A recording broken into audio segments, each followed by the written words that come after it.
আমরা আজ রাতে কেমন চ্যাম্পিয়ন্স লিগ ম্যাচ দেখব? সেমিফাইনালের প্রথম লেগটা হারামবল ভার্সেস হারামবল, Arsenal versus Atletico, Riyadh Air মেট্রোপলিতানোতে রাত ১টায়। আপনি কেমন ম্যাচ এক্সপেক্ট করতে পারেন? তার আগে আমরা ম্যাচ ফ্যাক্টসগুলো দেখতে পারি যে আতলেতিকো মাদ্রিদ কেমন ফর্মে আছে, আতলেতিকো মাদ্রিদের সঙ্গে ইংলিশ ক্লাবের সম্পর্ক কেমন, ইংলিশ ক্লাবগুলোর সম্পর্কে আতলেতিকো মাদ্রিদ কতটুকু জানে, কতটুকু সফল তারা। আতলেতিকো ইংলিশ ক্লাবের বিপক্ষে শেষ ১২ ম্যাচের মাত্র ২টো জিতেছে, ২টো হার, আর ৮টা ম্যাচই তারা হেরেছে। আর্সেনাল স্প্যানিশ দলের মাঠে গিয়ে সবশেষ ৪ ম্যাচ জিতেছে। আতলেতিকো এই মৌসুমে চ্যাম্পিয়ন্স লিগে নিজেদের সর্বোচ্চ গোলের রেকর্ড করেছে। যে আতলেতিকো গোলই করে না, সে আতলেতিকো চ্যাম্পিয়ন্স লিগে ৩৪টা গোল করেছে, যেটা তাদের রেকর্ড সংখ্যা। আর আর্সেনাল অপরদিকে প্রথমবারের মতো টানা ২ বার চ্যাম্পিয়ন্স লিগের সেমিফাইনালে। ইজ দিস কি বলে ইউফোরিয়া আর্সেনালের জন্য? আর্সেনালের জন্য এটা ইউফোরিয়া, আবার ইউফোরিয়া না। বসুন্ধরা টিস্যু, অশুদ্ধতার বিরুদ্ধে এক বিন্দুও ছাড় নয়। মানে আপনার প্রিমিয়ার লিগে যে অবস্থা, আপনার চ্যাম্পিয়ন্স লিগে প্রথমবার জেতার হাতছানি, এই সব কিছু আপনাকে একটা ফিল গুড মোমেন্ট এনে দিতে পারে, কিন্তু ম্যাচের রেজাল্ট যখনই আপনার বিপরীতে যাবে তখন আপনি বুঝবেন যে জীবন আসলে কতখানি কঠিন। মিকেল আর্তেতা সেটা বুঝতে নিশ্চয়ই চাইবেন না। আর আতলেতিকো মাদ্রিদ এখন অনেকটা পাল্টে গেছে, সত্যি কথা বলতে। তাদের গোলের যে সংখ্যা, এটা এইবারের চ্যাম্পিয়ন্স লিগে তাদের চেয়ে বেশি গোল আছে কার জানেন? দুইটা টিমের, এই বায়ার্ন মিউনিখ আর পিএসজি। আপনি এটা বিশ্বাস করতে পারেন? এটা এই স্ট্যাট বিশ্বাস করা যায় যে দিয়েগো সিমিওনের দলের গোলের সংখ্যা চ্যাম্পিয়ন্স লিগে তৃতীয় সর্বোচ্চ এইবার আসেন উল্টো চিত্রে, যেইখানে আতলেতিকো স্ট্রাগল করছে, সেটা হচ্ছে গোল হজমের দিক দিয়ে। আবার যখন আপনি হিসাব করবেন তখন তারা সেকেন্ড হাইয়েস্ট গোল খেয়েছে। তার মানে এই দলটার ব্যালেন্স আসলে ঠিকঠাক থাকছে না। এইটা আপনি চ্যাম্পিয়ন্স লিগের আগের লেগে হয়তো প্রমাণ পাবেন। বার্সেলোনার সঙ্গে খুব টাইট মার্জিনে তাদেরকে জিততে হয়েছে। গত ১ মাস বা ১.৫ মাস সময়ের ভেতরে আপনি আতলেতিকোর রেজাল্ট যদি দেখেন, এই সিমিওনে ভদ্রলোকের দলের জয়ের সংখ্যা অত্যন্ত কম। আবার সিমিওনের কাছে ভরসা হচ্ছে তার ফ্রন্ট লাইন। তার ফ্রন্ট লাইনে কারা খেলে? নাদেমোলা, লুকমান, জুলিয়ান আলভারেজ আর আন্তোয়ান গ্রিয়েজমান। তো এইরকম একটা ফ্রন্ট লাইন থাকলে তার তুলনায় আর্সেনালের বুকায়ো সাকা, ভিক্টর ইয়োকেরেশ আর ধরেন মার্তিনেলি, এর চেয়ে আমি আগায় রাখবো আসলে আতলেতিকো মাদ্রিদের front line any day everyday. যে কেউ এগিয়ে রাখবে আসলে আতলেতিকো মাদ্রিদের ওই ফ্রন্ট লাইন। আন্তোয়ান গ্রিজমান, তাকে নিয়ে আলাদা করে কথা বলতে হয়। হয়তো এই দুটো লেগই তার জন্য চ্যাম্পিয়ন্স লিগের শেষ ম্যাচ হতে যাচ্ছে। ঘরের মাঠে এটা শেষ ম্যাচ। হ্যাঁ, ঘরের মাঠে এটা শেষ ম্যাচ হয়তো। আর যদি হয়তো না, তো এটাই শেষ। লা লিগায় ম্যাচ আছে না, মানে হ্যাঁ, চ্যাম্পিয়ন্স লিগে শেষ ম্যাচ। আর ওদিকে যদি হিসেব করেন, তিনি যদি চ্যাম্পিয়ন্স লিগের ফাইনালে উঠতে পারেন, ওই মনের যে তার মনে যে ক্ষতটা ২০১৬ সালের ওই চ্যাম্পিয়ন্স লিগের ফাইনালে পেনাল্টি মিস করবার, তারপর যে রিয়াল মাদ্রিদের সঙ্গে ওই হার, সেই বেদনাদায়ক হার থেকেও একটা রক্ষা তিনি পেতে চাবেন। সেই সঙ্গে দিয়েগো সিমিওনের, তারও তো একটা লম্বা ইতিহাস এই ক্লাবের সঙ্গে, কিন্তু চ্যাম্পিয়ন্স লিগের ফাইনালে যতবার তিনি গিয়েছেন ততবার হোঁচট খেয়েছেন। এই যে আমরা হোঁচট খাওয়ার কথা বলি না, মানে ক্ষতর কথা বলি, এটা আমি মাঝে মধ্যে চিন্তা করি এটা কি আর্সেনালের বেশি নাকি আতলেতিকোর বেশি। মানে আর্সেনালের ব্যাপারটা চিন্তা করেন, গত কয়েকবার ধরে তারা রানার্স আপ হচ্ছে, ২২ বছর ধরে প্রিমিয়ার লিগ জেতে না, মেজর কোনো ট্রফি নাই। আর্সেনাল ওয়েঙ্গার চলে যাওয়ার পর একটা এফএ কাপ আছে, সেটাও মিকেল আর্তেতার আন্ডারে। কিন্তু এই ছাড়া আর্সেনাল গত ২০ বছরে আসলে একেবারেই হতাশার সময় গেছে, ২২ বছর ২০ বছর সময় জুড়ে। এই আর্সেনাল যখন আতলেতিকোর দিকে তাকাবে তখন আমার মনে হয় তারা একটু সান্ত্বনা খুঁজতে পারে। কেমনে তারা এই সান্ত্বনা খুঁজবে?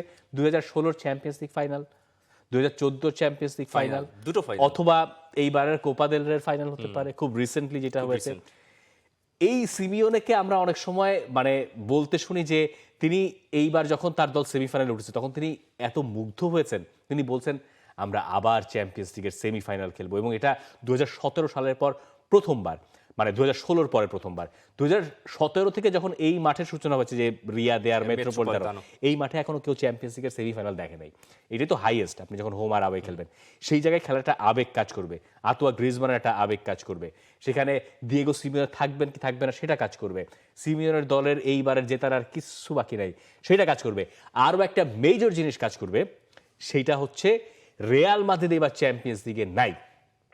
এই প্রথম আতলেতিকো চ্যাম্পিয়ন্স লিগের এমন একটা স্টেজে এসে, যেই স্টেজে রিয়াল মাদ্রিদ নাই। এইটা ধরেন এই সেমিফাইনাল থেকেই সেই স্টেজে গেছে, এবং তারা চ্যাম্পিয়ন্স লিগে কাটা পড়েছে কার কাছে? রিয়াল মাদ্রিদের কাছে। তো এইসব আবহ আতলেতিকোকে বিশ্বাস করাচ্ছে তাদের পক্ষে আর্সেনালকে টপকে যাওয়া সম্ভব। কিন্তু আর্সেনাল তাদের যে ডিফেন্সিভ স্ট্রাকচার, যেটা আতলেতিকোর নাই, কি ইন্টারেস্টিং, কি অদ্ভুত একটা কথা বললাম, তাই না? যে ডিফেন্সিভলি আর্সেনাল আর মোর সলিড আতলেতিকো মাদ্রিদের চেয়ে। এইখানেই হচ্ছে আসল প্রশ্নটা। আমরা কালকে একটা ম্যাচ দেখেছি যার কোনো ডিফেন্স নাই, আর আজকে একটা ম্যাচ দেখবো যেখানে আর্তেতা, আমি 100-এ 100 শিওর তার দল কোনোভাবেই খুব বেশি এক্সপ্লোর করতে যাবে না। বরং আমার মনে হয় আতলেতিকোই এই ম্যাচে এক্সপ্লোর যা করবে, দেখে আপনি অবাক হয়ে যেতে পারেন যে আসল সিমিওনে কোনটা, আর্তেতা নাকি সিমিওনে নিজে। এবং সিমিওনে এবং আতলেতিকো মাদ্রিদের ওই ধরেন খুলে খেলার মানে খুলে ফুটবল খেলার খুলে খেলে কেমনে? মানে মন খুলে প্রাণ খুলে ফুটবল খেলার ঠিক আছে, হ্যাঁ। হেভি মেটাল ফুটবল আমরা দেখি ধরেন এই বায়ার্ন মিউনিখ পিএসজিতে, ওই হেভি মেটাল ফুটবলের 60 to 70% খেলার ক্যাপাসিটি এই আতলেতিকো মাদ্রিদের আছে। আছে এই সিমিওনের দলের আমার মনে হয় যে সব সময় ছিল, কিন্তু সার্কুমস্ট্যান্সেস বা পরিস্থিতিগুলো এমনভাবে তার সামনে দাঁড়িয়েছে, তার মনে হয়েছিল ওখান থেকে পয়েন্ট বের করাই যথেষ্ট। তিনি খুব বেশি ফিউচার ওরিয়েন্টেড, সামনের ম্যাচে কিভাবে আমি এখান থেকে একটা ভালো রেজাল্ট বের করলে সামনের ম্যাচে আমি অ্যাডভান্টেজে থাকতে পারি, ওই হিসেবে তিনি এই গ্রিজমানদের ঠিকঠাক ধরেন এতগুলো চ্যাম্পিয়ন্স লিগের যে যতগুলো ফাইনাল তারা খেলেছে খুব একটা ইউজ করেননি, কিন্তু একটা চ্যাম্পিয়ন্স লিগের ফাইনাল হিসেব করেন 2016 সালের ওই চ্যাম্পিয়ন্স লিগের ফাইনালে আপনি হিসেব করেন রিয়াল মাদ্রিদের চেয়ে Atletico are the better team, হ্যাঁ। এবং ওই ইভেন 2014 ইয়ানিক কারাস্কোর ওই পারফরম্যান্স আমার কাছে 2014 কথা মনে হয়। এইটা অনেকে বলতে পারেন যে সিমিওনের কাছে চ্যাম্পিয়ন্স লিগের একটা মানে পাওনা আছে, মানে সিমিওনের চ্যাম্পিয়ন্স লিগের একটা পাওনা আছে। সিমিওনের ব্যাপারটা কিভাবে দেখেন না, ইজ ভেরি প্র্যাকটিক্যাল মানুষ। তিনি বলেন যে এইভাবে পাওনা টাওনা দিয়ে আসলে পৃথিবীতে কোনো কাজ হয় না, আমাদের জিততে হলে সেটা অর্জন করতে হবে। এখন অর্জন করার কথায় চাপের একটা ব্যাপার আসে, কোনো চাপ নয়, এটা আমাদের ওপর অর্পিত দায়িত্ব। চ্যাম্পিয়ন্স লিগ জেতা একটা বড় লক্ষ্য, কারণ এই শিরোপা কখনো আতলেতিকোর ঘরে আসেনি। একটা ফুটবল ম্যাচ ফুটবলারই ওটা নির্ধারণ করবে। কিন্তু আমার কাছে এই আপনি যেটা বলেছেন সেটাকে আমি পুরোপুরি একমত যে আতলেতিকো মাদ্রিদের একটা স্মল ক্লাব মেন্টালিটি বের হয়ে যায় কখনো কখনো, যে আচ্ছা ঠিক আছে এক গোল দিয়েছে এটাই সন্তুষ্ট থাকি, তারপর তারা ওই জিনিসটা কোনো একভাবে কেচে যায়, এবং কেচে গেলে তারা ওই ম্যাচটা হেরে যায়। সেটা গতবার রিয়াল মাদ্রিদের কাছেও প্রায় একই রকম হয়েছে। এই মেন্টালিটি থেকে বের হওয়ার মতো ফুটবলার এবার সিমিওনের কাছে আছেন, সেটার কারণেই তো তিনি তার প্লেইং স্টাইল চেঞ্জ করে ফেলেছেন।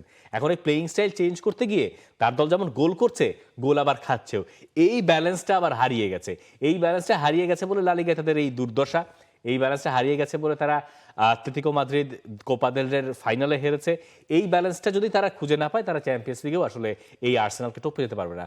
কিন্তু তারা যদি ওই ব্যালেন্সটা খুঁজে পায়, না ঠিক আছে গোল করব, গোল আটকাবো, তাহলে এটা সম্ভব। যেমন আজকের ম্যাচে হয়তো পিউবিল ফিরবেন, আজকের ম্যাচে আপনি রাইটস হাঞ্চকোকে হয়তো দেখবেন, লেনরম্যান হয়তো থাকবেন না যদি পিউবিল আর না, লেনরম্যান থাকা উচিত। হাঞ্চকো যদি রাইটে থাকেন তাহলে আপনি পিউবিল, লেনরম্যান, লেফট সাইডে রুগেরি, না তাহলে মরিনা কই যাবেন, মরিনা খেলবেন, মরিনা রাইট থেকে খেলবেন, আপনি ইয়োরেন থেকে পুশ করবেন, ইয়োরেন থেকে পুশ আমি করেছি, এরা সম্ভব আপনি লং লেগে রেখেছেন, দেখেন লং লেগে রেখেছি। আর লেনরম্যান মানে আমার কাছে আউটসে যে পিউবিল ফিরবেন। যাই হোক, লংলের জায়গায় লেফট উইং এ কে খেলবেন? লুকমানের কি অবস্থা? লুকমান কি ইজি ফিট? এইটা হচ্ছে ভালো প্রশ্ন যে আদেমোলা লুকমানের কি অবস্থা। আদেমোলা লুকমান এই দলটা এসে আতলেতিকোকে এখন আমার কাছে মনে হয় ইউরোপের one of the finest attacking line হিসেবে প্রতিষ্ঠা করেছেন, যেটা অনেক সময় আন্ডাররেটেড। গ্রিজমানের কাজ যেটা, মানে গ্রিজমান আলভারেজ রীতিমতো দুইজন ফলস নাই, ডাবল ফলস নাই। এখন আদেমোলা লুকমানকে আপনি যখন পুশ করবেন, যদি আপনি গ্রিজমান আর আলভারেজকে নিচে নিয়ে আসেন, তাহলে উপরের দিকে পুশ করার প্লেয়ার থাকবে বাঁ দিক দিয়ে আদেমোলা লুকমান, আর ডান দিক দিয়ে থাকবেন জুলিয়ান সিমিওনে, যারা আপনি পুরো ম্যাচে মেশিনের মতো ইউজ করতে পারেন। মানে হোয়াট আ ব্লেসিং এইরকম একটা প্লেয়ার একটা টিমে থাকা। তো সেইটাই হচ্ছে আতলেতিকোর গোল করার মূল টোটকা। এর বাইরে আতলেতিকোর কাছ থেকে আপনি কয়েক রকম স্টাইল হয়তো দেখতে পারেন। ধরেন সেকেন্ড হাফে গিয়ে নামাই দিল শর্লতকে, ক্রস করেন, গেম চেঞ্জার। আতলেতিকোর ফ্লুইডিটি বেশি আর্সেনালের ট্যাকটিক্সের তুলনায়। আতলেতিকো বা সিমিওনের এখনকার দলের মানে এটার ট্যাকটিক্যাল ফ্লুইডিটি অনেক বেশি, যেটা অনেক দলের কাছেও নাই, মানে ইউরোপের অনেক টিমের কাছে। আতলেতিকোর ফ্লুইডিটি আর ওদিকে আর্সেনালের রিজিডিটি, আর্সেনালের যেই ডিফেন্স, ওদের যেই রক্ষণ, গ্যাব্রিয়েল আর সালিবা, তারা চ্যাম্পিয়ন্স লিগে সবথেকে কম গোল হজম করেছে। এই সেন্টার ব্যাক পেয়ার, এই আর্সেনালের ডিফেন্স চ্যাম্পিয়ন্স লিগে তাদের রেকর্ডটা হিসেব করেন, কতগুলো ম্যাচ তারা জিতেছে।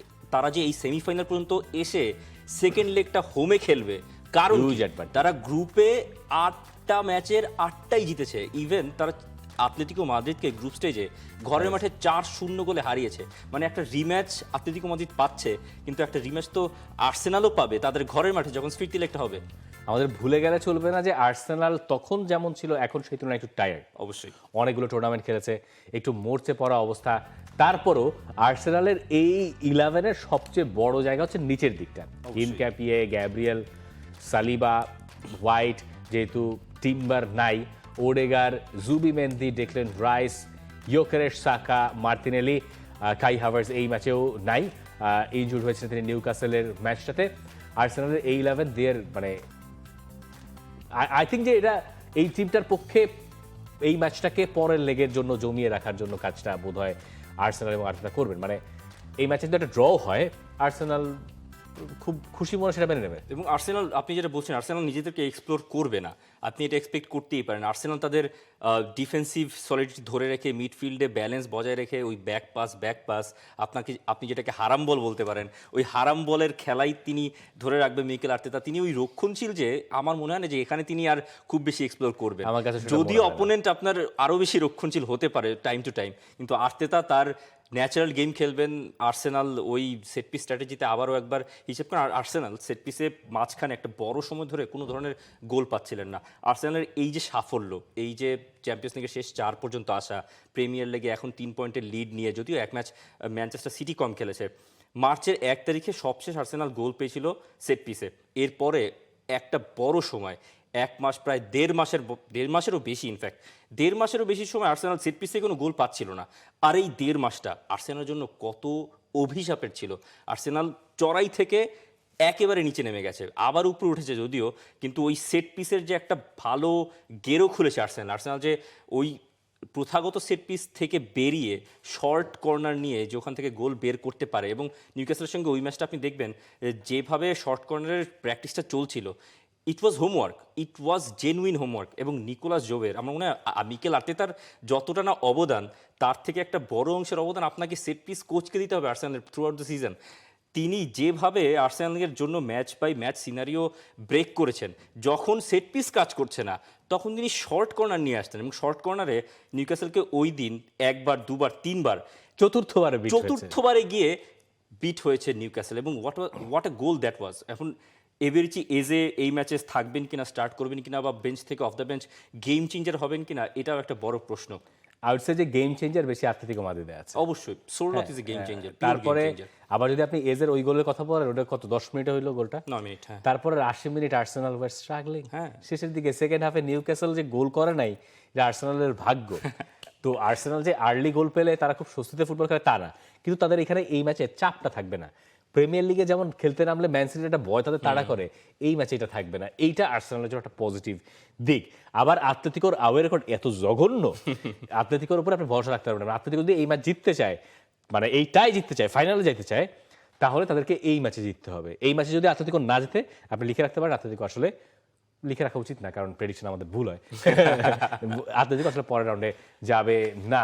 দর্শক, আপনি আপনার প্রেডিকশন জানাতে পারেন আমাদেরকে কমেন্ট সেকশনে। আর মিকেল আর্তেতার কাছে এই ম্যাচটা আসলে মানে কেমন?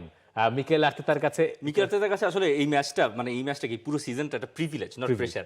কিন্তু এই কথা প্রতিদিন বলেন। সেম প্রশ্নটা যখন ওডেগার্ডকে করা হয়েছে, ওডেগার্ড একটা ভালো অ্যান্সার দিয়েছেন। ওডেগার্ড বলছেন, পৃথিবীর সবথেকে কঠিন লিগের শিরোপার জন্য লড়ছি আমরা, চ্যাম্পিয়ন্স লিগের সেমিফাইনালেও আছে আর্সেনাল।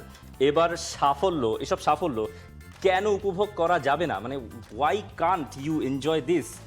আচ্ছা, কারণ আমরা এনজয় করতে পারি না তো। মানে আমরা কালকে বায়ার্ন আর পিএসজি যে খেলা দেখলাম, আপনি আমার এই সিজনে বা আগের সিজনে বা ওই যে ম্যান সিটি ট্রেবল যে তারপরে একটা ইংলিশ টিমের নাম বলেন যে এই লেভেলের এন্টারটেইনিং ফুটবল খেলতে পারে? নেই, আসলেই নেই। আপনি স্ট্রাকচার দিয়ে ইংলিশ ফুটবলটারে এমন একটা গদবাঁধা নিয়মের মধ্যে ফেলছেন, যেটা প্রিমিয়ার লিগের, আমার কালকে রাতের রিয়েলাইজেশন হচ্ছে এইটা, যে এই প্রিমিয়ার লিগের যে মজাটা, এইটা আসলে নষ্ট হয়ে গেছে। পিএসজি আর বায়ার্ন যেই লেভেলের খেলা দেখাইতে পারে, রিয়াল মাদ্রিদ যে লেভেলে, বার্সা যে লেভেলে খেলা দেখাইতে পারে, প্রিমিয়ার লিগের কোনো টিমের কাছ থেকে আমি এইরকম মানে আমুদে খেলা দেখতে পাই না। এখন এখানে আরো অনেক ধরনের, এর ভিতরে মিকেল আর্তেতার একটা ইনফ্লুয়েন্স আছে। এখন অনেক ধরনের এইরকম ব্যাখ্যা আপনি দাঁড় করাতে পারেন। কিন্তু ধরেন যারা প্রিমিয়ার লিগে রেলিগেশন ব্যাটেলে থাকে, ধরেন নটিংহ্যাম ফরেস্ট কদিন আগে যখন ছিল, ম্যানচেস্টার সিটির সঙ্গে যখন ম্যাচ হলো, তখন তো 2-2 গোলে ম্যানচেস্টার সিটিকে থামিয়ে দিল নটিংহ্যাম ফরেস্ট। কয়টা রেলিগেশন ব্যাটেলে থাকা টিম আপনার অন্যান্য লিগের টপ টিমকে এমন ফাইট দিতে পারে? ওইটা আবার আলাদা ডিসকাশন, কারণ ওখানে টাকার পরিমাণ বেশি, তাই নটিংহ্যাম ফরেস্টের শক্তি দেখা যাবে যে ওইখানের ওসে শোনাচ্ছে ঢের বেশি, যারা 10 নম্বরে আছে পয়েন্টে। যাই হোক দর্শক, আপনি এই ম্যাচের প্রেডিকশন আমাদেরকে জানাতে পারেন। For more updates, subscribe to our YouTube channel and click on the bell icon. Follow us on Facebook and Instagram. Download T Sports app to enjoy exciting games and highlights. Visit tsports.com.